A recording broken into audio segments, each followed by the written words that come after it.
45's Dan Lamparello pressed city leaders today about what needs to change. He's live right now at police headquarters with more. Dan? Well, Jeff, city leaders are calling it unacceptable tonight that night after night we're seeing more people, including women and teens, killed on the streets of Baltimore. Tonight they're offering their solutions to stop it. 72 hours in Baltimore City. More than a dozen people have been shot, at least 6 of them killed.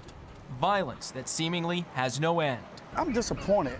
Baltimore City Mayor Jack Young calling the recent uptick troubling. And we talk about Black Lives Matter, then we need to act like that the black murders in the city matters as well. And that's all I have to say. But as the city remains on track to set another record homicide rate this year, some are calling for less talk and more action. What immediate action can we take?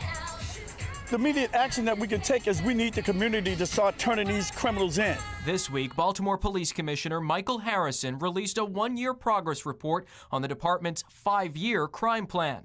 It showed a decrease in most violent crime compared to last year, but homicides remain up. Is it working?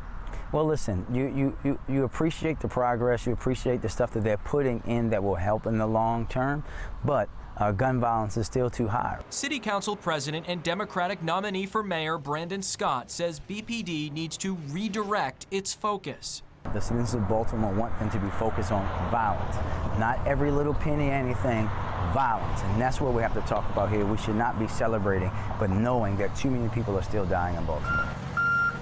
Scott says there also needs to be more urgency to get repeat violent offenders off the streets, something Mayor Young says will take everyone coming together. I can't do it by myself. The commissioner can't do it by herself. The council, we need community partners in community because they know who these folks are.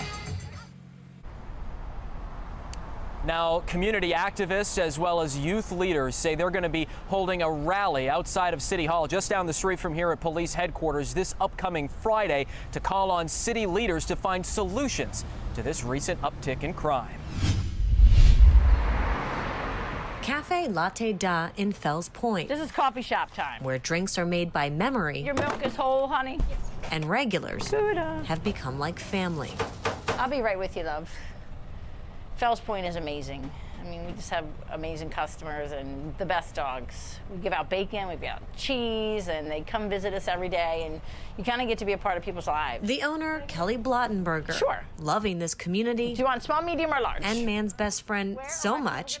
5% of coffee sales go to the city's animal shelter, Barks. About 5 years ago, we decided to start roasting our own coffee and start donating 5% of every pound to Barks. So all our coffees are dog-themed, and my dog Lola's on the front of it.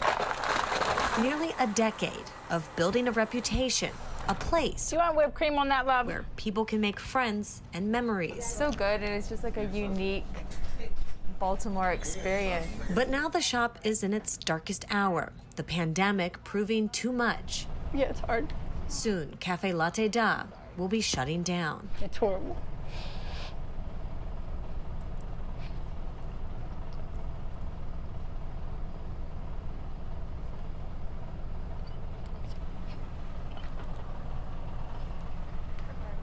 I think